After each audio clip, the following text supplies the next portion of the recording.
We're about to witness Israel's most right-wing, religious, extremist government ever. Let that sink in for a moment. Netanyahu's allies this time around include the extremist religious Zionism Jewish power bloc, which will make it the first time for them to have control of government ministries.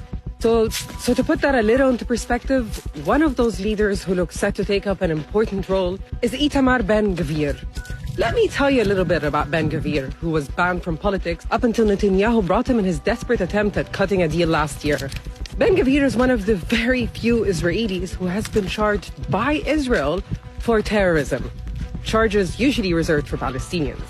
He was exempt from military service because his views were too extreme for the Israeli occupation forces. He currently heads Otzma Yehudit, essentially a descendant group of the outlawed Kach party, an ultranationalist group which was outlawed under anti-terrorism laws after one of its supporters, Baruch Goldstein, massacred 29 Palestinians in a mosque in Hebron in 1994.